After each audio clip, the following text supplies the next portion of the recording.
días. Ánimo, ánimo. Bueno, pues hoy es miércoles, es un día especial, siempre los miércoles, porque corresponde informar sobre quién es quién en las mentiras de la semana. Y es pues una síntesis, ¿no? Un resumen, porque si no nos llevaríamos toda la conferencia y de varios días. Entonces solo estaríamos hablando de eso, no nos ocuparíamos de nuestras funciones como servidores públicos. Pero sí, algunos ejemplos para seguir haciendo conciencia de cómo se padece de medios de información que no comunican, no informan, sino manipulan. Y es mayoritario, es una tendencia general en lo nacional y en el mundo. Tampoco es privativo de México. Esto pasa en todos lados. En Estados Unidos es muy escandalosa la prensa, tendenciosa, muy vinculada a intereses de las cúpulas del poder económico, del poder político. Estamos hablando de la prensa influyente, famosa, New York Times, Wall Street Journal, Washington Post. Y cada vez están peor, porque antes el Washington Post, por ejemplo, hizo aquella investigación extraordinaria en donde se descubrió toda una trama de ocultar información por parte del presidente Nixon, y eso le costó la presidencia. Una investigación periodística de primer. Pero eso ya, el Washington Post, ayer publicando un artículo de Krause, en donde dice Krause, que es un traficante del periodismo, dice que al defendernos nosotros y hacer la réplica y señalarlos de que son periodistas vendidos o alquilados al conservadurismo, yo los pongo en riesgo porque los pueden asesinar. Así escribió ayer. ¿Quién los va a asesinar? Si nosotros siempre hemos luchado de manera pacífica. Este movimiento ha sido, es y seguirá siendo pacífico. Y respetamos la vida de todos. Solo que sea para perjudicarnos, por eso lo señalo, porque ya está dando ideas. Entonces sí, podrían cometer un atentado en contra de alguien, de un periodista opositor a nosotros, y culparnos. Nada más que tenemos nuestra conciencia tranquila y nosotros no somos autoritarios. Pero ese es su artículo en el Washington Post, para nada más dimensionar el nivel de decadencia de los medios de información. Con honrosas excepciones, pero la verdad, excepciones, porque la regla es de que están los medios en una crisis profunda, en decadencia, igual que los sistemas políticos en el mundo. Y el comportamiento antiético de los servidores públicos en México y en el mundo. Miren esto que veíamos ayer, que hoy va a explicar aquí Berta, de que el presidente Fox tiene como negocios la venta de productos que se elaboran con cannabis. ¿La cannabis no es la marihuana? Ah, bueno, vamos a decir, ¿cómo se llama? Pues vamos a llamar las cosas por su nombre. Cannabis, es muy científico eso. ¿Para qué hablamos físico? Mejor vamos a hablar como habla el pueblo. Muy bien, pues vamos con Elizabeth para ver quién es quién en las mentiras. Con su permiso, señor presidente, buenos días a todas y a todos. Hoy es 12 de abril, esta es la sección ¿Quién es quién en las mentiras de la semana? Y pues justamente vamos a desmentir al expresidente Fox, que fue exhibido por sus negocios con la cannabis. Él lo niega, pero hay pruebas irrefutables. El presidente Andrés Manuel López Obrador anunció ayer en conferencia de prensa que se realizarán investigaciones sobre el caso de los permisos emitidos por COFEPRIS en el sexenio de Enrique Peña Nieto, que beneficiaban a empresas de la familia del expresidente Vicente Fox. Se trata de 65 autorizaciones emitidas a favor de productos de cannabis, o sea, derivados de la marihuana, correspondiente a 11 empresas que ingresaron a COFEPRIS entre el 3 y el 30 de noviembre de 2018. Dichas autorizaciones para comercializar productos derivados de la marihuana fueron otorgadas inmediatamente, 5 días antes de terminar la administración del priista Peña Nieto. Pero Vicente Fox, fiel a su estilo pendenciero, pendiente de la mañanera, respondió colérico: López, una mentira más. No tengo ninguna licencia de cannabis. Eres un pinocho, nariz larga y mentiroso constitucionario. Así lo escribió. Revisa COFEPRIS, es tu propia información. Sin embargo, Fox no dice la verdad. Antes que nada, aclarar que Fox es miembro de la junta directiva de la empresa Cuida Life México, filial de Chiron Life Sciences Corporation, la cual obtuvo permiso en 2018 de COFEPRIS para comercializar suplementos alimenticios con cannabis. Aquí en la pantalla podemos ver las autorizaciones de COFEPRIS a Chiron Life Sciences en 2018. También, tal y como consta en un comunicado emitido el 27 de marzo de 2019, la Comisión Federal para Protección contra Riesgos Sanitarios revisará los documentos que en noviembre de 2018 fueron emitidos por la anterior administración como supuestas autorizaciones de productos que contienen cannabis y sus derivados, con el objeto de resolver sobre su validez o, de ser el caso, iniciar acciones conducentes de conformidad con el marco legal aplicable. En documentos públicos, además, porque el expresidente Fox pidió pruebas de lo que se estaba diciendo en varios tweets ayer por la mañana, estos son documentos públicos de 2021, se da a conocer que Cuida Life México S.A.D.C.B. es la filial mexicana de la empresa canadiense Khiron. En el directorio de Khiron Life Sciences aparece Vicente Fox como director de la empresa, dedicada al negocio de productos derivados de la cannabis. El propio Vicente Fox ha divulgado en sus redes sociales sus vínculos con la empresa. Y bueno, no se diga de otros negocios que tiene Fox con la cannabis. Ahí como testimonio las notas periodísticas del año pasado que dan cuenta que Roberto Palazuelos y Vicente Fox se asociaron en la empresa Paradise. Escuche bien, en anuncios espectaculares aparece Fox para publicitar Paradise, una empresa que comercializa productos legales derivados de la marihuana y que busca establecer en 3 años 200 tiendas en los principales centros turísticos del país. Así como lo oye. Aunque los efectos de ciertos hábitos pueden hacer que uno pierda la memoria, Fox no puede ocultar la realidad. Y aquí en entrevista, ya por último, para la agencia Bloomberg, vamos a ver lo que dice Fox. Khiron has been doing its job and we're ready in a few weeks to have product on the marketplace. En esta declaración, Fox dice que en unas pocas semanas va a tener un producto en el mercado. ¿No que no? Bueno, vamos con la siguiente. Ay, esta es una joya. Reforma publica falsedades sobre el Banco del Bienestar. Otra vez. El diario Reforma publicó el 8 de abril pasado una nota plagada de falsedades en un intento más por desacreditar la labor del gobierno encabezada por el presidente Andrés Manuel López Obrador. Desplegada en primera plana, la nota se titula "Alertan que Banbienestar pudo servir para lavado". Así dice. Pero sin más dato que un supuesto estudio de una asociación cuyo nombre es Signos Vitales afirmó que, según es posible, probable, a lo mejor, quizás existió lavado de dinero en la institución. Según Reforma, Signos Vitales, el Banco del Bienestar decidió ya no ofrecer el servicio de remesas porque estaba siendo usado para el lavado de dinero. Esto lo desmentimos el 5 de abril, es decir, 3 días antes de esta publicación de la nota de Reforma. Aquí se informó que las remesas serían administradas por la Financiera del Bienestar debido a que, en cumplimiento de la ley, no se pueden duplicar funciones en la Administración Pública Federal. A pesar del desmentido, la campaña estaba echada a andar. Ya no se podían echar para atrás, por supuesto.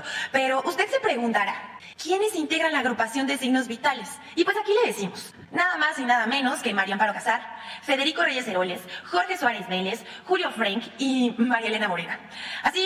Algo así como Mexicanos contra la Corrupción renovado. Estas organizaciones fundadas por Claudio X González, Transparencia Mexicana, Causa en Común, estas distinguidísimas organizaciones del conservadurismo que se oponen al gobierno y que se la pasan ahí dando entrevistas y declaraciones y se asumen como supuestos expertos en cualquier cosa para llevarle la contraria al gobierno. Así se las gasta Reforma, Claudio X González y sus aliados.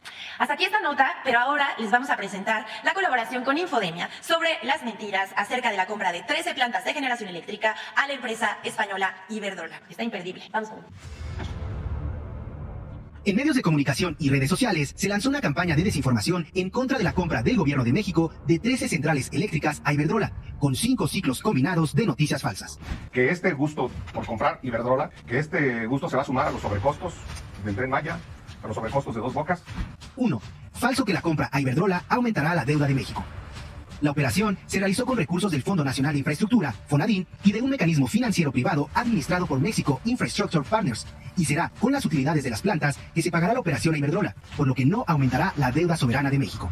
Algunas plantas viejas que Iberdrola ya ha depreciado en el sentido de que ya le sacó todo su rendimiento. 2. Falso que fue una compra cara de fierros viejos y chatarra. 13 plantas tienen un promedio de vida útil 3 veces superior al promedio de vida útil de las plantas de la Comisión Federal de Electricidad. El gobierno de México informó que las 13 plantas adquiridas tienen una media de 11.8 años de inicio de operación.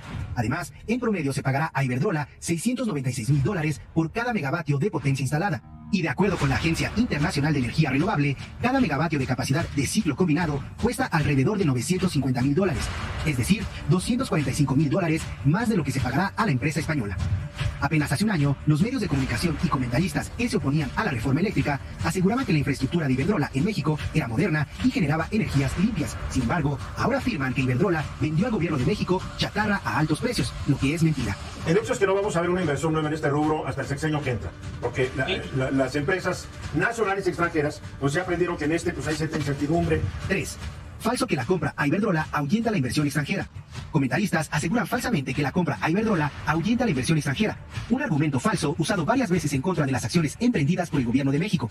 Iberdrola aseguró en el comunicado de prensa en el que informó sobre la venta al gobierno de México que llevará a cabo nuevas inversiones en nuestro país para reafirmar su liderazgo en el desarrollo de energías renovables. 4. Falso que la compra de Iberdrola es una operación similar a la compra de agronitrogenados. Como director de Pemex, Emilio Lozoya adquirió agronitrogenados sin avalúos y a sobrecosto. Una planta que se encontraba 18 años fuera de operación.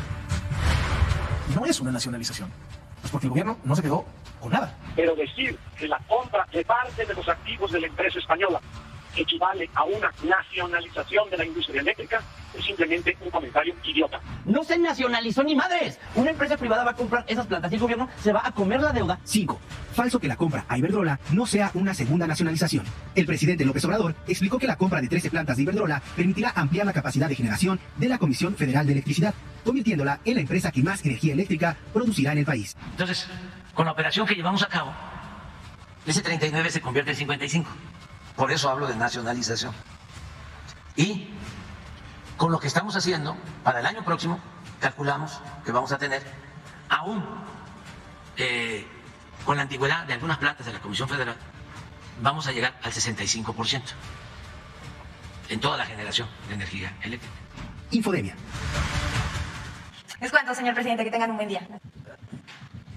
¿Qué tal? Muy buenos días. Con su permiso, presidente, pues vamos a dar un poco más de información sobre el análisis que se ha hecho desde la COFEPRIS sobre las autorizaciones irregulares otorgadas a productos del cannabis. Adelante. Bueno, ¿cuál era el modus operandi para poder otorgar estas autorizaciones en el mes previo al cambio de gobierno? El 30 de octubre del 2018 se emiten lineamientos ilegales de cannabis, ¿no? Lineamientos que no fueron publicados en el Diario Oficial de la Federación, que no fueron sometidos a consideración de CONAVER, y tan solo un día después ya se estaban haciendo las solicitudes en COFEPRIS para la autorización de estos productos que regulaban en los lineamientos. Esto del 1 al 30 de noviembre de 2018. De manera paralela se estuvieron otorgando autorizaciones, ¿no? Con una rapidez sorprendente del 21 al 30 de noviembre del 2018. Se otorgaron en total 65 autorizaciones a estas 11 empresas. Adelante. Aquí tenemos algunos ejemplos sobre las autorizaciones que se otorgaron y muy importante los tiempos en los cuales se otorgaron, que como ya lo había dicho son inusuales, ya que generalmente este tipo de autorizaciones tardan meses en otorgarse, ¿no? Una de ellas, en el caso de Endonatura, podemos ver cómo la fecha de entrada, es decir, la solicitud de la autorización, fue hecha el 29 de noviembre y ya para el 30 de noviembre se había emitido la autorización. Otro ejemplo muy importante de Fares Trego, podemos ver cómo la autorización se solicitó el 30 de noviembre, ¿no? El último día no de gobierno, y ya para el mismo día, 30 de noviembre, se estaba otorgando la autorización. Siguiente. Y aquí un ejemplo más, ¿no? Que hace unos momentos se comentó, el caso de Cuida Life, ¿no? Que está asociado con el expresidente Vicente Fox. Podemos ver que la fecha de entrada, es decir, la fecha de solicitud, ¿no? De 3 productos relacionados con cannabis fue el 23 de noviembre y como para el 29 de noviembre ya se estaba emitiendo la autorización. Siguiente. Y aquí vamos a hablar del caso que ya se comentó hace unos momentos, este caso emblemático sobre la empresa, ¿no? Cuida Life. Es muy importante tomar en cuenta que la empresa Cuida Life, y esta información no se puede verificar en la propia página de internet de la filial, ¿no? Podemos ver que es una filial de una empresa multinacional que es la empresa Quirón. En la página de la empresa Quirón se puede ahí, ¿no? Ver la propia información en donde aparece el expresidente Vicente Fox como director y miembro del Consejo Ejecutivo de esta empresa, de la empresa Quirón. Y bueno, el propio expresidente, ya lo vimos hace unos momentos en un video, ha hecho pública de manera constante su relación con esta empresa, ¿no? La empresa Quirón, de nuevo, de la cual Cuida Life es filial. Siguiente. Y aquí también un dato importante, no podemos ver, ¿no? Que el entonces comisionado federal, cuando se otorgaron las autorizaciones, pues formó parte o ha participado en algunos seminarios no auspiciados tanto por el Centro Fox como por la empresa Quiromex, tan solo unos meses después de haber dejado el cargo. Siguiente. Ahora, ¿cuáles son las acciones que se han realizado? Desde 2019, cuando se identificó que estos lineamientos a los que hacíamos mención eran irregulares, de nuevo ni siquiera se publicaron en el Diario Oficial de la Federación, se revocaron estos lineamientos el 27 de marzo y también se han ejercido acciones en contra de las autoridades, ¿no? Que tuvieron a cargo, ¿no? O que emitieron estas autorizaciones ilegales que ya habíamos mencionado, una de ellas, ¿no?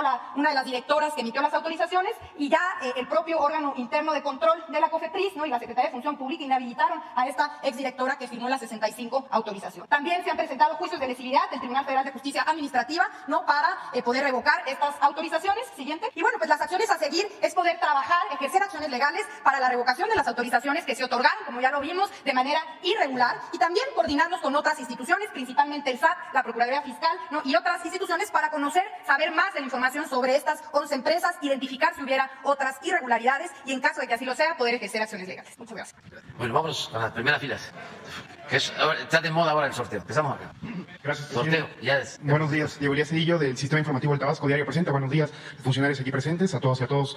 Señor presidente, me gustaría preguntarle con respecto a una nota que ha salido en todos los medios de información esta mañana, e incluso ayer se estuvo manejando, con respecto a que la Fiscalía General de la República ya comentó, ya hizo el comunicado, de que el titular de Migración, Francisco Garduño, va a ser ya investigado. Preguntarle su opinión al respecto, presidente, y si este tema lo pudieron comentar hoy en la mañana en el Gabinete de Seguridad. Gracias. Sí, lo comentamos en el Gabinete de Seguridad y en efecto hay una investigación que incluye a Francisco Garduño en el caso lamentable de la pérdida de vidas de migrantes en Ciudad Juárez. No sabemos todavía el alcance, cuál es la acusación en contra de él, porque son varios los implicados y hoy en la mañana se habló de que puede ser que se acuse a algunos por omisión, otros pues por homicidios. Todavía falta que la Fiscalía informe más sobre la investigación y que los jueces sean los encargados de impartir justicia. Nosotros desde el principio sostuvimos de que no iba a haber impunidad para nadie, ya no son los tiempos de antes. Vamos a esperar qué es lo que está de por medio, cuál es la acusación y vamos a tomar las decisiones en su momento. Gracias, presidente. En este mismo tema, bueno, en temas semejantes con respecto a poderes autónomos, ayer la Suprema Corte de Justicia comentó que podría, un ministro particularmente, comentó que se podría, o más bien dicho, que se está planeando impugnar la ley en la cual se adscribe la Guardia Nacional a la Secretaría de la Defensa. Preguntarle, presidente, ¿cuál es el posicionamiento del gobierno federal con respecto a la opinión de la Suprema Corte de Justicia y si en caso de que se baje esta ley que en su momento se aprobó, se tiene planeado alguna estrategia para que la Guardia Nacional prevalezca y se mantenga dentro de la Secretaría de la Defensa? Gracias. Pues sí, falta todavía, ¿no? Ver qué van a resolver los ministros de la Corte, porque está todavía en proyecto este asunto. Se va a votar, pues creo que hasta la próxima semana, y ojalá y lo piensen bien, porque si declaran inconstitucional la ley de la materia y se impide que la Guardia Nacional dependa de la Secretaría de la Defensa, va a ser un grave error, un error garrafal. Es para que quienes nos están viendo, escuchando, tengan una idea, darle continuidad a la política de García Luna. Es continuar con la misma estrategia de la Policía Federal, que dependía de la Secretaría de Seguridad Pública, luego de la Secretaría de Gobernación, y se echó a perder por completo, se corrompió. La única manera de que la Guardia Nacional se mantenga como hasta ahora, como una corporación para realmente, auténticamente defender, proteger a los ciudadanos, es de que dependa de la Secretaría de la Defensa. Porque esto significa profesionalismo, significa disciplina, significa honestidad, rectitud. Si no, va a suceder lo mismo al paso del tiempo. Y puedo agregar de que si fuese yo irresponsable diría, a mí qué me importa, yo ya soy por terminar, allá el que venga, que seguramente va a ser una persona, hombre o mujer, que le va a dar continuidad al proceso de transformación, pero siempre va a estar la tentación de que un inexperto, ambicioso, así, del corte de García Luna, ingeniero, abogado, sin principios, sin ideales, sin doctrina y con mucha ambición, se haga cargo de una corporación que ahora va a tener 150.000 elementos, porque la Policía Federal en su mejor momento llegó a tener 40.000 y 20.000 eran administrativos y 20.000 operativos. Pero ahora ya son alrededor de 128.000 elementos y vamos a tener alrededor de 150.000, con cuarteles, con disciplina, con reconocimiento de los ciudadanos, porque la Guardia Nacional ya está resultando bien evaluada por los ciudadanos y sería muy irresponsable, es de veras un daño al país. Y si fuese así, si resolvieran los ministros de que no debe la Secretaría de la Defensa hacerse cargo de la Guardia Nacional, como sucede en otras partes del mundo, la Guardia Civil Española depende de la Secretaría de la Defensa de España, y en Francia lo mismo, y en Italia, y así en varios países. Bueno, entonces vamos nosotros, en el tiempo que nos queda, de todas formas, a cuidar que no se eche a perder, pero es muy importante inscribirla en una institución sólida, una institución que es un pilar del Estado mexicano, la Secretaría de la Defensa. Imagínense, cuando dependía de Gobernación, revisen los presupuestos para la Policía Federal y para la Seguridad Pública. Les autorizaban por poner un ejemplo, 2.000 millones y terminaban ejerciendo supuestamente 3.500, 4.000 y no habían cuentas claras. Entonces todavía es tiempo de que esto se atienda y ojalá y los ministros piensen en la seguridad de la gente, que piensen en la importancia que tiene que la Guardia Nacional dependa de la Secretaría de la Defensa, como la Fuerza Aérea, como el Ejército, la Guardia Nacional de la Secretaría de la Defensa. Estamos hablando de aprovechar las escuelas de la Secretaría de la Defensa, la formación, instalaciones, disciplina, todo el legado que tiene una Secretaría para que se mantenga como necesidad esta corporación. Acerca de que se va a militarizar del país, eso no tiene sustento, ya lo he dicho aquí varias veces. Eso puede aplicarse en otros países. Se militarizaron los países del Cono Sur en los años 70, vieron golpes de Estado. El ejército mexicano es otra cosa, es un ejército, lo que pasa que se desconoce la historia, que es la maestra de la vida. El ejército surge con la revolución, surge para oponerse a un cuartelazo, a un acto extremo de militarización, que fue el golpe de Huerta contra Francisco I. Madero. Venustiano Carranza llama al pueblo a tomar las armas, a crear un ejército para restablecer el orden legal y la democracia. Y así surgió el actual ejército. Y es un ejército surgido del pueblo, no es un ejército de élite, no tiene nada que ver con las cúpulas militares de otros ejércitos en otros países. Ya lo he dicho muchas veces. Aquí los militares de más alto rango, los generales de división, no pertenecen a la oligarquía. No son potentados, la mayoría son hijos de campesinos, de obreros, de comerciantes, de mecánicos, de militares, de profesionales, gente de bien. Por eso sostengo, el soldado es pueblo uniformado.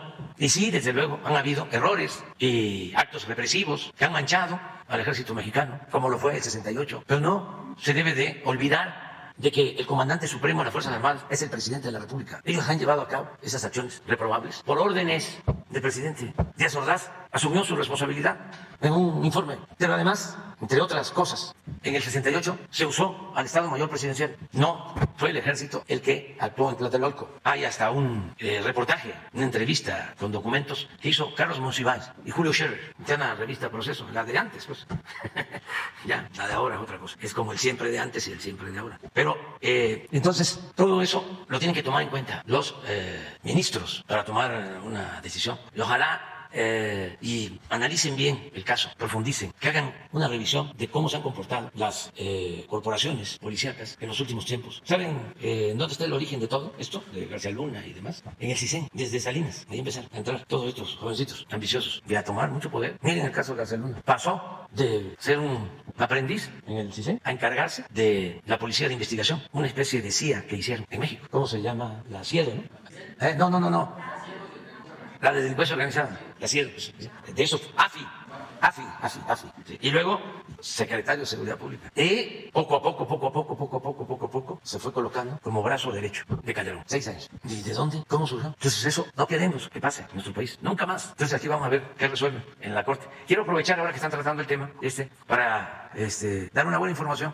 Se notificó de la Fiscalía de Estados Unidos de que van a devolver un dinero, bienes que le confiscaron a un funcionario. Es el Departamento de Justicia de Estados Unidos. Hay un avalúo de que le confiscaron en Estados Unidos a este señor que se llama, allá está, Héctor Javier Villarreal Hernández, que fue secretario de Finanzas de Coahuila y también titular del Servicio de Administración Tributaria durante el gobierno de Humberto Moreira. Este señor Villarreal Hernández fue detenido en Texas por el delito de lavado de dinero y conspiración para transportar dinero ilícito. La cantidad es considerable. Son $246.134.000, que en pesos mexicanos son casi 5.000 millones de pesos. Y ayer enviaron estos ya el documento formal al fiscal de que van a devolvernos el dinero. Entonces lo compartimos, la información.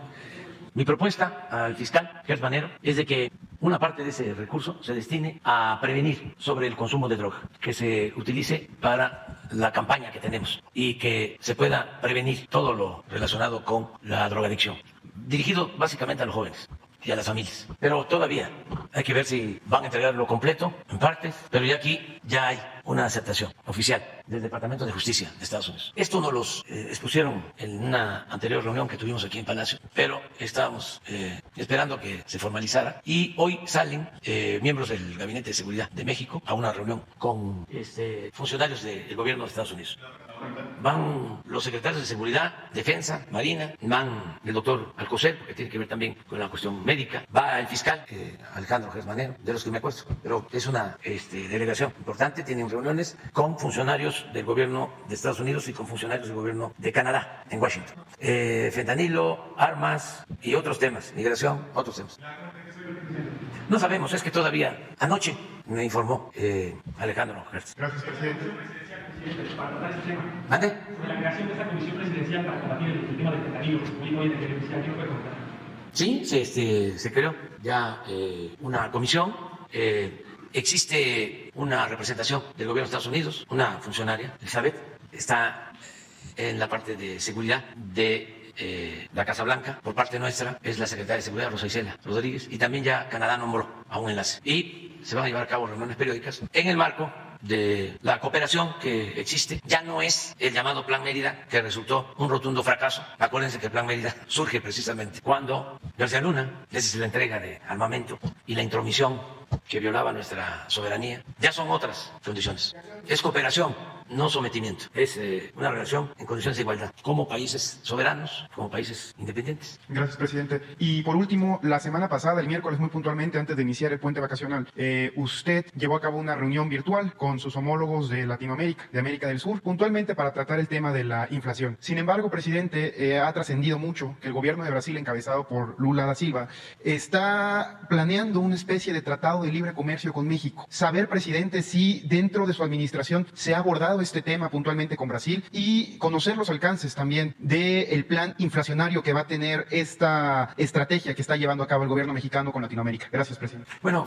fue una videoconferencia, participaron 10 presidentes, ministros, representantes de gobiernos y acordamos volvernos a reunir ya de manera presencial en México. El propósito es mejorar nuestro intercambio económico, comercial, para hacer frente al problema inflacionario. El propósito es que podamos facilitar el comercio, importaciones, exportaciones de alimentos y de otros bienes para que se beneficien los consumidores de nuestros países. Entre más oferta haya de alimentos, mejor, hay más competencia y se controlan de manera natural los precios con la competencia. Es quitar barreras arancelarias, eliminar obstáculos para poder importar, para poder exportar. Entonces vamos a tener una reunión no solo del sector público de los países, sino vamos a invitar a empresarios, a industriales, a comerciantes de los países de América Latina, del Caribe, para que se dé un intercambio de comercio, se puedan llevar a cabo operaciones comerciales y no dejar de atender el problema inflacionario. No confiarnos, porque la inflación daña mucho, sobre todo a la gente más pobre. Eso fulmina, acaba con los ingresos limitados de la gente pobre, si hay carestía. Lo que sucedía antes, de que el salario se aumentaba y ni siquiera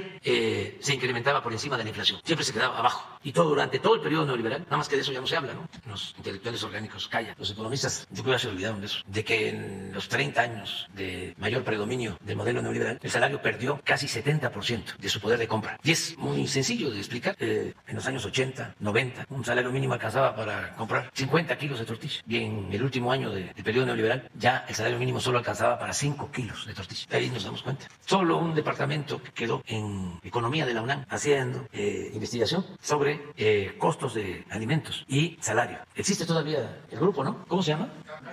Análisis multidisciplinario. Sí, felicidades, porque economía y toda la UNAM, nuestra alma mater, se invadió del neoliberalismo. De ahí surgieron todos los que ahora son opositores a la transformación. Pero bueno, así, eso fue lo que tratamos en la reunión. Y estamos viendo acuerdos con todos, con el propósito de que no aumenten los precios. Es el Centro de Análisis Multidisciplinario. Este es muy bueno.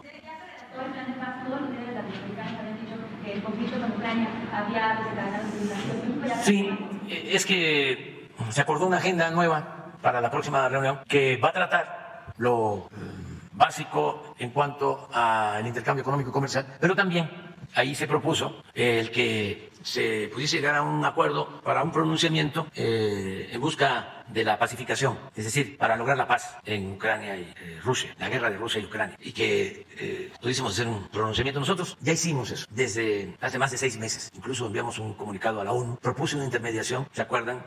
Propuse de que interviniera el secretario general de Naciones Unidas, propuse al primer ministro Modi de la India y al Papa Francisco, a los 3. Creo que hace más de 6 meses fuimos los primeros y lo justificamos de que esa guerra era irracional, no solo por la pérdida de vidas humanas, que es muy lamentable, sino porque produce mucha inestabilidad económica en el mundo. Afecta a todos, porque esa guerra precipitó la inflación en el mundo. Entonces, ya hicimos eso y claro que firmaríamos buscando la paz.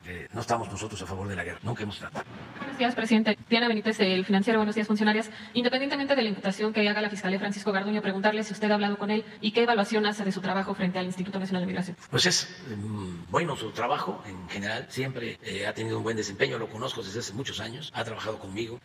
Cuando fui jefe de gobierno y se dio un cambio en la Secretaría de Seguridad Pública, yo lo propuse a él, pero en ese entonces la Secretaría de Seguridad Pública, para nombrar al secretario de Seguridad Pública de la ciudad y al procurador de la ciudad, se necesitaba el consentimiento del presidente. Todavía no tenía estatus de entidad libre, soberana la Ciudad de México. Entonces, cuando lo propuse, no lo aceptó Fox y a partir de ahí entró Marcelo Ebrard a la Secretaría de Seguridad Pública. O sea, y luego pues estuvo de subsecretario en la Secretaría de Gobierno y lo nombré de Migración y es una gente recta, trabajadora, pero ahora sucede esta desgracia y el criterio de nosotros, lo que he fijado como conducta es no proteger a nadie si está de por medio la posibilidad de que hayan cometido una irregularidad o un delito. No protejo a nadie, lo dije desde mi toma de posición. Nada más me hago cargo de mi hijo, Jesús Ernesto, porque es menor de edad. Pero si un hijo mío comete un delito, con todo el dolor de mi alma, pediría que se le juzgara, porque nuestro país ha padecido mucho de corrupción y de impunidad. Y nosotros llegamos aquí para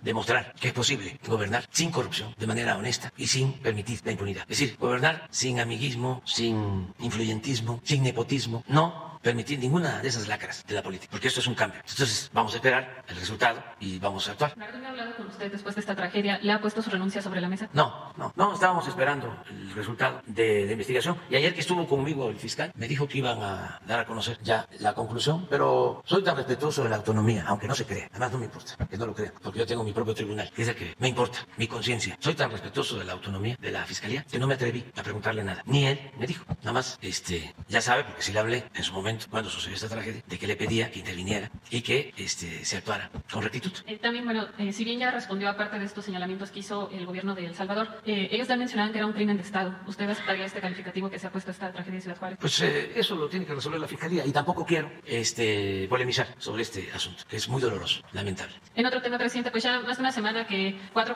consejeros electorales, ahora exconsejeros, pues salieron del INE. Sin embargo, pues pocos días antes de su salida, Lorenzo Córdoba advirtió que vendría una persecución política en su contra. Dijo que esto era normal de parte de un gobierno autoritario y esto fue a colación de que el secretario de Gobernación advirtió que vendrían investigaciones sobre él y sobre Edmundo Jacobo Molina, quien fue secretario ejecutivo. ¿Habrá esta persecución política o qué sabe de estas investigaciones que refiere el secretario de Gobernación? El que nada debe, nada teme. Y todo el que tiene una responsabilidad de servicio público está obligado a informar y a rendir cuentas. Pero si no cometió ningún ilícito, no tiene por qué preocuparse. Lo que sí es muy evidente, eso no lo sacó el Financiero, o a lo mejor sí, como noticia, pero sus columnistas no tratan ese tema porque son iguales a Lorenzo Córdoba, iguales de deshonestos. Lo que sí es público y notorio, desde que apenas estaba abandonando el cargo, y ya estaba de comentarista de Loret de Mola, un acto de deshonestidad supina, imagínense, es como el caso de los ministros, no magistrados del tribunal, esos que prohibieron que ya no deben de haber anglitos. Pero eso es lo de menos. Los del tribunal cancelaban candidaturas. Pero esto viene de tiempo atrás para los jóvenes. Es importante recordar algunos casos. Por ejemplo, una vez había una elección en la Ciudad de México, en Iztapalapa, y ganó la elección interna Clara Brugada, Clarita. Gana la elección por un partido que no voy a mencionar. Y impugnan al tribunal la que quería ser candidata. Y como tenían amistad con los que mandaban, pues en ese entonces, el tribunal canceló la candidatura de Clarita. Y de ahí surgió lo de Juanito, que fue una hazaña porque cancelaron, fíjense la perversidad de los magistrados, cancelan la candidatura 15 días antes de la elección y le quitan la candidatura a Clara y se la dan a la otra señora, a la que quería ser y la que tenía las influencias con los de arriba, con los que mandaban, pues, que son los que influyen para que los magistrados hagan todo ese enjuague. Y se esperan 15 días ya cuando las boletas están impresas y ya viene el nombre de Clara en la boleta. Entonces, como el PT había postulado a Juan, se le dice a la gente, vota por Juan. Yo fui a una asamblea. La gente estaba molestísima, ¿no? Por este fraude del tribunal, antidemocrático completamente. Y en 10 días, la gente de Iztapalapa vota por Juan, porque habíamos hablado con él de que se iba a pedir que se votara por él, que era el equivalente a votar por Clara, que era la que quería la gente, y que una vez que ganara, él iba a renunciar para que Clara asumiera, como era la voluntad del pueblo, el cargo. Pues fue un lío porque ganó, fue una hazaña. Eso no se hace en ninguna parte del mundo, que en 15 días la mayoría de la gente vote a sabiendas de que no era por él, sino que estaban votando por Clara. que no aparecía. Bueno, aparecía en la boleta, pero en el otro partido, porque si se votaba por Clara, como aparecía en la boleta, era votar por la señora que querían imponer. Bueno, eso lo hizo el tribunal. Pero les voy a contar otra, también para los jóvenes, para que vean cuánta corrupción y cómo guardan silencio los periodistas, articulistas, los intelectuales vendidos, porque eso orgánico ya es hasta muy elegante. Mercenarios, escritores y intelectuales, alquilados y vendidos. De eso no se habla. Cuando el fraude del 2006, que nos robaron la presidencia, ¿qué hicieron? Pues bueno, de todo. Pero en la desesperación llenaban las actas y le ponían a Calderón 500 votos, ¿no? Aunque solo habían 300 electores. Y cuando se abrían los paquetes, resulta que no habían boletas, porque faltaban boletas. Habían más votos que boletas en los paquetes. Entonces, una de las tantas impugnaciones fue esa. Pues una señora magistrada, en ese entonces, familiar de un político famoso, cuando les toca justificar el fraude, se atreve a decir de que faltaban boletas porque muchos jóvenes iban a votar, recibían la boleta y en vez de depositarla en la urna, se la guardaban porque se la querían llevar de recuerdo. Esto es real, lo que les estoy diciendo. Real. Increíble. ¿Cuántos jóvenes se llevan boletas de recuerdo? Para ponerla ahí. ¿Por qué no buscas cómo se llamaba la señora? No, era una magistrada. A ver, busca quiénes eran los magistrados. Y ahí va a aparecer el apellido. Entonces, eso es lo que sucede con el tribunal actual, con el consejo que presidía este señor Lorenzo Córdoba, pero manipularon a muchísima gente, nada más que se quedan callados, porque no son capaces de rectificar. Los engañaron diciéndoles que el INE no se tocaba, el INE no se toca, y los medios ayudaron muchísimo. Por eso, sí, no, pero este es el Tribunal Federal, pero no está ahí la señora que lo digo, ella fue. Sí. Y parece que viene hasta en el dictamen eso, ¿no? Sí. Finalmente, presidente, hoy se publica en El Financiero que el director del AIFA realizó al menos 2 viajes para tener acercamientos con aerolíneas extranjeras y empezar a hablar de estos convenios de cabotaje. Preguntarle si tiene conocimiento de qué aerolíneas fueron y también cuál es la expectativa que tiene respecto de que se apruebe o no en la Cámara de Diputados esta reforma. Pues vamos a esperar porque se está presentando la iniciativa, aunque se quedó pendiente lo del cabotaje, porque queremos verlo con más profundidad y estamos buscando un acuerdo con los trabajadores. Entonces, lo que se envió o está por enviarse la iniciativa ya no lleva lo del cabotaje. O sea, para que lo celebren los que estaban preocupados por eso. No, va recto. Buenos días, señor presidente. Eduardo Esquivel Ancona, SDP Noticias. Mi primera pregunta es acerca de esta compra de las 13 plantas de Iberdrola. Lo que me gustaría saber, me preguntan, es si va a haber transferencias de recursos al Fondo Nacional de Infraestructura, al FONADIN, como se hizo cuando se compró Deer Park, que por cierto tuvo mucho éxito esta compra, porque ya se recuperó la inversión. Se va a hacer transferencias en la Secretaría de Hacienda, cuando en ese caso se hicieron 30,000 millones de pesos y el secretario de ese entonces, Arturo Herrera, dijo que eran los ahorros que había tenido el gobierno de la Cuarta Transformación. Va a haber sí recursos y si se van a emitir bonos para esta compra, teniendo como fuente de pago los recursos que se ingresen por la venta de energía eléctrica, ¿no? a los consumidores. Esto sería la fuente de pago. ¿Es lo correcto? Sí se emitirían bonos y esto sería la fuente de pago para la emisión de estos bonos. Sí, yo le voy a pedir al secretario de Hacienda que venga un día a explicarles bien cómo se llevó a cabo la compra y cómo se va a pagar. Nada más insistir en que fue una operación muy favorable para el pueblo de México, muy favorable para la administración pública, porque con esto garantizamos que no aumente el precio de la luz durante el tiempo que vamos a estar nosotros y hacia adelante, porque la Comisión Federal de Electricidad se convierte en empresa mayoritaria, que ya no lo era. Por eso hablo de nacionalización, aunque les moleste a mis adversarios. Aguilar Camín, Diego Fernández de Ceballos, etcétera. Pura finísima persona. Traíamos, lo expliqué ayer, solo el 39% de la generación de la energía eléctrica del país. Bueno, hasta Cedillo, toda la generación de energía eléctrica la hacía la Comisión Federal de Electricidad. O sea, 100%. Y empieza la privatización de la industria eléctrica, empiezan a dar las concesiones a las empresas extranjeras y empiezan a cerrar plantas de la Comisión Federal de Electricidad y a impedirles a las plantas de la Comisión Federal de Electricidad que operaran a toda su capacidad. Por ejemplo, el caso de las hidroeléctricas, que las mantuvieron subutilizadas para que no le compitieran a las empresas particulares. Una tranza. Todo esto para favorecer a las empresas extranjeras vinculadas con los políticos corruptos del país y apoyadas por los intelectuales alcahuetes de México. Entonces, el plan era desaparecer a la Comisión Federal. Si no hubiésemos llegado a la presidencia, si el pueblo no nos hubiese dado su apoyo, se hubiese acabado la Comisión Federal en este sexenio. Así está la situación. ¿Cómo se hubiese terminado la refinación de petróleo? ¿Cómo acabaron la petroquímica? Nada más que no les dio tiempo de llevar a cabo todo su plan, porque era arrasar con todo lo público. ¿Cómo acabaron con los ferrocarriles? ¿Cómo acabaron con los bancos públicos? ¿Cómo acabaron con las minas públicas? ¿Cómo acabaron con todas las empresas públicas? Así también querían acabar con la Comisión Federal de Electricidad, con Pemex. Nada más que sonó la campana, la alarma y freno a la privatización. Entonces, sí, fíjense, teníamos hasta antes de esta operación 39%, y eso defendiendo las plantas, solo 39%. Si no las hubiésemos defendido, las plantas de la Comisión Federal de Electricidad, pues a estas alturas del sexenio estaríamos en un 20% de generación de energía por parte de la Comisión Federal de Electricidad. Bueno, 39%. Con esta compra subimos a 55%, ya.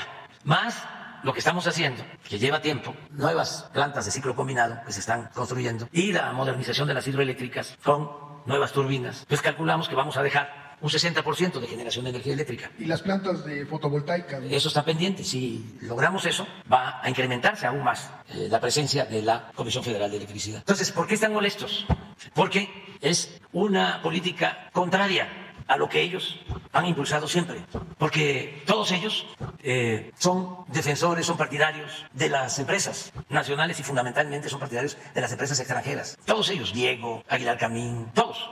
Diego, ¿cómo no va a defender el sector privado? Si era el abogado más influyente, el que les hacía los trámites para que no pagaran impuestos. Aguilar Camín, salinista, cedillista. ¿Quién fue el que abrió las puertas para que llegaran las empresas eléctricas extranjeras? Salinas. ¿Quién era el asesor de Salinas? Claudio X González. Y Aguilar Camín, que le pagaba muy bien. Ya está demostrado eso.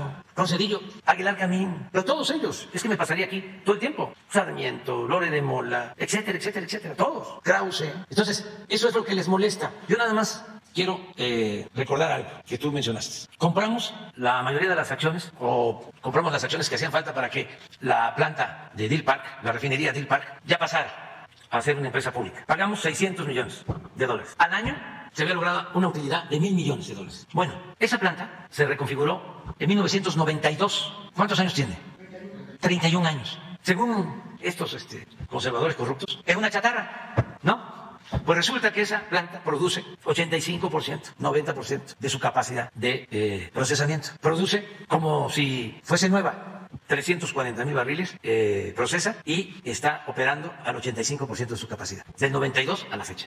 Las plantas que adquirimos tienen en promedio 28 años, 18, perdón. Me da pena decirlo, pero eso, ¿saben cuál es el promedio de vida útil de las plantas de la Comisión Federal de Electricidad? 8 años, para que vean lo que nos dejaron estos corruptos, sinvergüenzas. Y gracias a los ingenieros electricistas y a los trabajadores que hemos podido, porque el plan era irlas cerrando todas, para dejarles el mercado completo a los particulares. Entonces todavía se atreven a cuestionar. Entonces, de todas maneras, como es un buen tema, es un muy buen tema, es un buen debate, le voy a pedir al secretario de Hacienda que venga sobre el costo, $6,000 millones aproximadamente. Viene siendo como el 0.3% del PIB. Nosotros tenemos, con relación a la deuda que contrajo Calderón y Peña Nieto, nosotros tenemos 3 puntos abajo del producto. Es decir, podríamos, para estar como ellos, contratar $1 billón de deuda y estaríamos igual que ellos. No lo vamos a hacer. Pero ¿cuánto significa de ese billón si pagáramos como deuda? 120,000, el 12% de nuestra capacidad de endeudamiento. Además, una inversión que se va a recuperar en 10 años, sin aumentar tarifas. Vamos a seguir hablando sobre este tema, pero es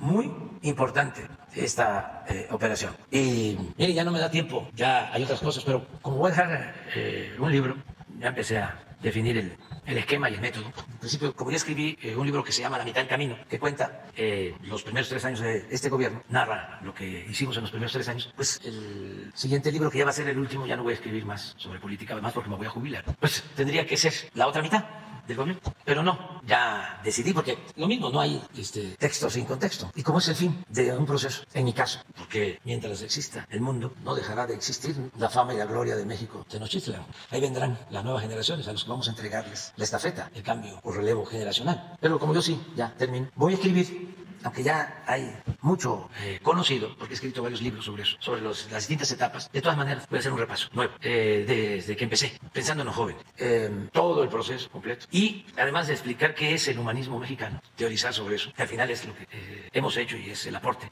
y aclaro, no solo de un dirigente, sino de todo un pueblo, porque han participado en este movimiento millones de mujeres, de hombres, ellos han sido el motor de la transformación, yo he jugado un papel, pero lo mero principal lo ha hecho la gente. Entonces voy también a dejar algunas recomendaciones para el futuro, ya lo pensé, porque por ejemplo no me dio tiempo y no hubiese estado mal el que el gobierno hubiese adquirido un banco grande, por ejemplo estos de Banamex que están vendiendo. Yo ya no quise por el tiempo, pero ¿por qué el gobierno no tiene su banco? ¿Por qué tenemos que pagar tanto de comisiones? Estamos hablando de que los 24 bancos que se tienen en el país cobran impuestos, no los que tienen licencia para cobrar impuestos, y cobran comisiones al gobierno. ¿Por qué no un banco? Para que ahí pague la gente todos los impuestos, aparte del SAT. Bueno, también es negocio que el año pasado los bancos obtuvieron utilidades por 240,000 millones de pesos. ¿Y por qué el gobierno no va a tener su banco?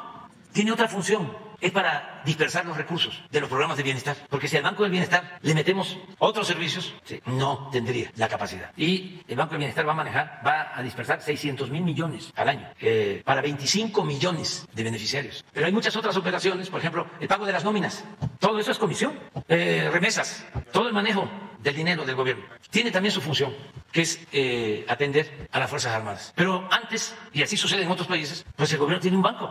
Aquí no, aquí acabaron con todo. Privatización a rajatabla. Sí, para crear el Banco del Bienestar tuvimos obstáculos. No querían los tecnócratas de Hacienda, porque no crean que llegamos y ya desaparecieron los tecnócratas neoliberales. No, si todavía están ahí.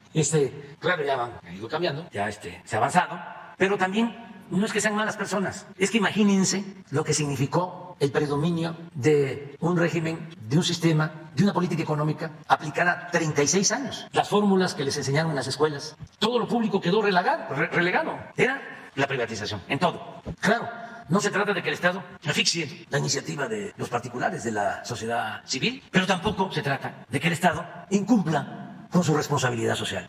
¿Para qué es el Estado? Pues para representar el interés colectivo, para organizar a la sociedad en beneficio de la sociedad. Entonces, son de las cosas pues pendientes que hacia adelante, porque significan ahorros. Es lo mismo de una aseguradora. Tenemos que pagar miles de millones de pesos en seguros, porque se tiene que mantener asegurado el Palacio, todos los edificios públicos, se tiene que mantener asegurado el metro, los puertos, los aeropuertos, todo, para todo hay que pagar seguro. Había aseguradoras. Y había una aseguradora.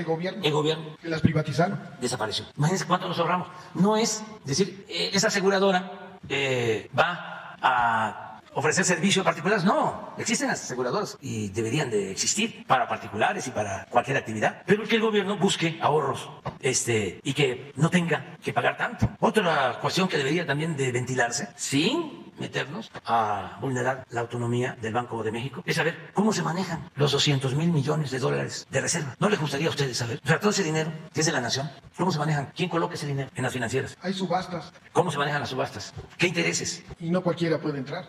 Muchas cosas. Y, por ejemplo, decirle a quien vaya a quedar, ¿no? Recomendarle, ¿no? También, ya saben ustedes cómo es la política. Además, nadie debe de perpetuarse ni sentirse indispensable o caer en el necesariato. Pero sí decir, mira, no te olvides de reformar el Poder Judicial. No te olvides de ayudar a que se lleve a cabo la reforma del Poder Judicial, porque ahí hay un problema. Ya ayer dieron a conocer que están queriendo darle libertad al Mocha Orejas. No, y lo que hicieron cuando están jugando a García Luna, el mismo día están liberando las cuentas de su esposa, que se tenían congeladas. Entonces, ya hemos hablado de ese tema, porque no es fácil. Yo creo que es la reforma más complicada, porque hablábamos de que tiene que ver con la educación, tiene que ver con la formación, tiene que ver con la abogacía. Al final de cuentas, con los principios. Una recomendación básica es no dejar de moralizar a México, no permitir la corrupción. Hay muchos corruptos y adversarios nuestros, opositores, que están contando los días, porque ya quieren que ahuequemos el ala. Y entonces están pensando, ya le falta poco y los que vengan va a ser distinto. Nos vamos a arreglar con ellos. Que no anden confiando tanto en eso, porque no les vaya a salir alguien más radical. Sí, yo soy fresa, bastante fresa. Ya me estoy hamburguesando. Nada más un comentario. ¿Cómo? ¿Quién fue? ¿Y qué? ¿Y está en el dictamen? ¿Que los jóvenes se guardaban la boleta? Oh, no, es que sí, los electores no necesariamente depositan sus votos en las urnas, sino que los conservan. O bien los depositan en una urna de diversa elección. Estos segundos sí pasa. Sí, por la diferencia de las boletas. Este dictamen fue aprobado por Goldenberg, por Aguilar Camín, por Krause, por Lorenzo Córdoba. Todos ellos apoyaron el fraude electoral de 2006. Y se presentan como demócratas, todos ellos. Pero sí lo dejaron. Sí, miren el desplegado aprobando el fraude del 2006. No, pero ¿quiénes son? A ver si están, porque son los mismos. Adriana Costa Silva, Larisa Aler, Luis Miguel Aguilar. Ese Luis Miguel Aguilar no es el hermano de Aguilar Camín. José Antonio Aguilera Rivera, Saltiel Alatriste, Eliseo Alberto, Jorge Alcocer, Enrique Alducin, Ignacio Almada, Asunción Álvarez, Francisco Javier Aparicio, Antonella Atrilli, Ana Barahona, Roger Bartala, que era marxista, del Partido Comunista, director del Machete, ¿no? Del periódico del Partido Comunista. Se movió un poquito. Eduardo Bárcena, Ricardo Becerra, Humberto Beck, Ulises Beltrán, este es encuestador, sí. Berumen, también encuestador. José Joaquín Blanco, una buena persona, yo creo que ya José Joaquín ya está arrepentido. Edmundo Calva, muchos de estos firman porque de una u otra forma se mantenían grupos, equipos, y habían líderes. Por ejemplo, Aguilar Camín era líder. Y si se estaba bien con Aguilar Camín, se estaba bien con todo el gobierno. Y le iba bien a antropólogos, a arqueólogos, a historiadores, a científicos, a todos. Acuérdense, cuando están en esa plática, Aguilar Camín con Jorge Castañeda, y que Castañeda insulta a un pueblo de Oaxaca, a Putla, de Guerrero, Oaxaca. Le llama mal, pues, ni lo voy a repetir. Y dice, tú me ayudaste para que mi hija no fuese a ese pueblo a hacer sus servicios. ¿Te acuerdas, Héctor, que tú me ayudaste? O sea, Aguilar era influyentísimo. Cuando empieza la campaña Salinas, todavía existían los trenes de pasajeros y salieron de aquí de la central, de la estación de Buenavista, y ahí iba Salinas con Héctor Aguilar y otros intelectuales, porque los acarreó a todos. Salvador Camarena no es el periodista, sí, del País, sí. No, mira, sí. Carabias, Julia, la de Calica, la que dio la autorización. Pero le dieron, aunque no lo crean, le dieron la medalla Belisario Domínguez. No, si sí es un grupo compacto. Emanuel Carballo, Miguel Carbonell, el abogado también, sí, de Claudio X González, Amparo Casar, Jorge Castañeda, Marina Castañeda, Adolfo Castañón, Ricardo Cayuela, Santiago Corcuera, Lorenzo Córdoba. Ya no voy a terminar, pero nada más veo aquí. Miren, ¿quién está aquí? Ciro Murayama. Miren este otro, Sarucán, Krause, León también. ¿Dónde está Goldenberg? Ya Goldenberg ya lo mencioné. Denise Drexel, esta es la que está proponiendo que se cancele la mañanera, porque nada más quisieran que hablaran ellos. Es que ellos eran los que formaban la llamada opinión pública, lo que decía Lucas Alamán. Nosotros formamos la opinión general, le decía a Santana. Pues estos son los que ahora están en contra de la transformación y no saben qué hacer. No esperaban esto. Se acostumbraron a vivir del régimen y ya no saben. Solo calumniar y mentir y atacarnos. Pero el pueblo es mucha pieza, el pueblo de México. Y a pesar de todos ellos y todas las campañas en contra, vamos adelante. Sheridan también, ¿no? Pues sí. Si está Krause, ¿cómo no va a estar Sheridan? Nada más un comentario de la pregunta pasada. El Fonadín, anteriormente en los regímenes pasados, daba subsidios, por así decirlo, créditos no recuperables para plantas de Iberdrola, de FEMSA, de sus eólicas. Ahora ya hay un cambio. Bueno, en una segunda pregunta, señor presidente, quisiera saber su opinión sobre esta iniciativa que mandó su gobierno para modificar la ley minera, de que las concesiones no fueran a 50 años, sino a 15, que no se dieran concesiones en zonas donde hay estrés hídrico. Hay gente que está diciendo que la inversión se va a inhibir si se llega a esto, porque es muy importante la minería, porque no solo es la extracción, sino es decir, hasta para la industria farmacéutica, para la industria automotriz, de los zapatos. Tiene pues los minerales son de gran uso para la producción, pero por otro lado la extracción hace un gran daño al medio ambiente, a la ecología, y más cuando son a cielo abierto. Ahora tuve la oportunidad de estar en Real de 14, en San Luis Potosí, y este pueblo me llamó mucho la atención porque es un pueblo de 1,500 gentes, pero ellos se pusieron de acuerdo y rechazaron que volvieran las mineras ahí, y ellos se están dedicando al turismo y con mucho éxito, pero los daños que hizo la industria minera desde hace muchos años los dejó sin agua, y pues ellos están viendo la posibilidad de poner una pequeña presa y también de hacer una carretera que pues, pero no tienen los recursos. Bueno, yo le quisiera preguntar si no hay ese peligro de que se inhiba la inversión en la minería por esta iniciativa, y cómo sería para que es muy importante para el Producto Interno Bruto la minería, es el 2.5 y en años anteriores, en estos años de la pandemia, un decrecimiento, pero ahora hemos estado viendo en SDP Noticias los números y está subiendo la inversión y la producción minera. Sí, no hay ningún problema, es lo mismo, ¿no? Es buscar que se cuiden los recursos naturales, que se cuide el futuro de las nuevas generaciones. No se trata de destruir el territorio, ¿no? Cuidar el medio ambiente, pero de manera auténtica, no en forma simulada, no de manera hipócrita o con un doble discurso. En el caso de la minería, vamos a suponer de que con esta iniciativa se fueran la mitad de los concesionarios que hay en la industria minera, la mitad, o por decirlo de otra manera, que se cancelaran la mitad de las concesiones. Con esa mitad alcanzaría para explotar la industria minera más de 1000 años. Lo voy a explicar. Durante el periodo neoliberal entregaron concesiones a diestra y siniestra. Todavía no saben los propietarios de la tierra, sean ejidatarios, comuneros o pequeños propietarios, que ya lo que está debajo de sus tierras, lo que está en el subsuelo, ya fue concesionado.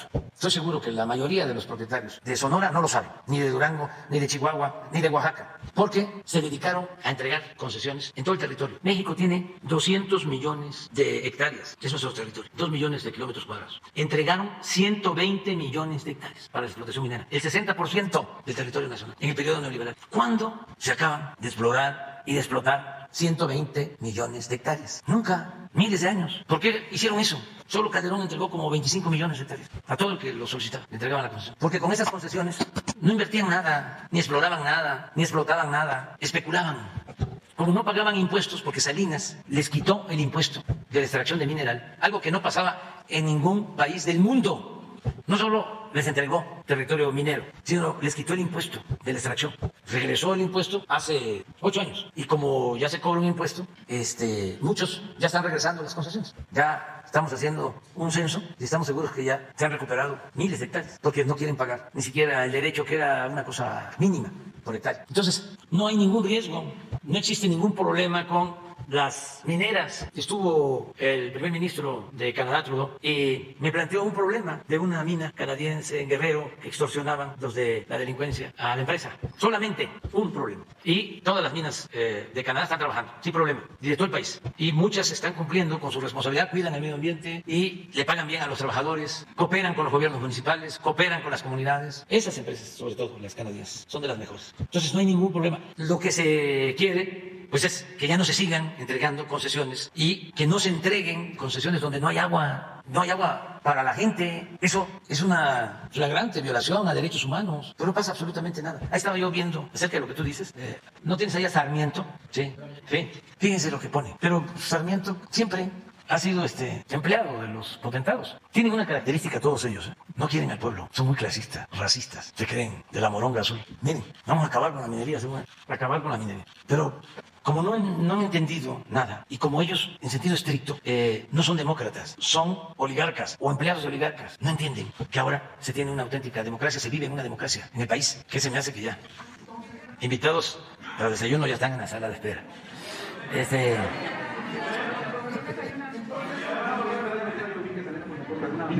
No, estoy contentísimo con eso. No sabía, bien merecido, bien merecido. Ella, sí. No nos metemos en eso. No, no se termina, no sé en cuántas generaciones, lo que ya existe de concesiones. No, es poner un poco de orden. Hace unos días todavía iba yo viajando a algún lugar y una señora me dijo, ¿qué pasa con lo de la Constellation de Mexicali? Porque no se han ido. Le digo, ya señora, ya se van a ir. Ya. Porque la gente está también muy consciente de que tenemos que defender el agua, que tenemos que defender el territorio. Se les hizo fácil a los de Calica, de Quintana Roo, que estaban allá explotando un banco de grava, de arena, y pensaron de que con la campaña en Estados Unidos, ¿no?, acusándonos de que estábamos actuando de manera ilegal y arbitraria, ellos iban a poder imponerse. No, la gente, tengo información, hasta en Estados Unidos les empezaron a reclamar por los destrozos ambientales causados en México. O sea, hay auténticos, verdaderos ambientalistas. Hay otros que son pseudoambientalistas. No, porque estaban acostumbrados pues a tratar con la señora, ¿cómo se llama?, Julia Carabias, y entonces pensando que es lo mismo, les ofrecimos, a ver, tienen como 2.500 hectáreas de mangle, de selvas, más los bancos. Vamos a ponernos de acuerdo y les ayudamos para que lleven a cabo un desarrollo turístico ecológico. Y el puerto se convierte en un puerto de cruceros. Y autorizamos. Van a reconvertir su negocio. No, esos están esperando que yo me vaya. Son de los que están esperando que yo me vaya. Pero no van a lograr nada con eso. La otra propuesta que les hicimos, les compramos. Vamos a hacer un avalúo y les compramos. Y convertimos toda esa área en reserva natural protegida. No, tampoco. Están esperando que me vaya. Pero pues me voy a ir. ¿Y cómo la gente va a permitir que sigan destruyendo el paraíso? Ya no, ya esto ya cambió. Ya va a ser muy difícil que regresen los corruptos, que regresen los autoritarios, que regresen los oligarcas, que se vuelva a marginar al pueblo, a hacer a un lado al pueblo, a no tomar en cuenta al pueblo, que solo sea la sociedad política o la sociedad civil la que resuelva, no el pueblo, mucho menos el pueblo raso. Se equivocan. Ya el proceso de transformación se echó a andar y ya no lo van a detener. Es para bien de todos. Lo que no entendieron en el 2000, que por el bien de todos, primero los pobres. Eso es lo que nos está permitiendo salir adelante como país, como nación. México está en uno de sus mejores momentos, en el concierto de las naciones. Se quedan los 4 para mañana. 4 ya, decretado.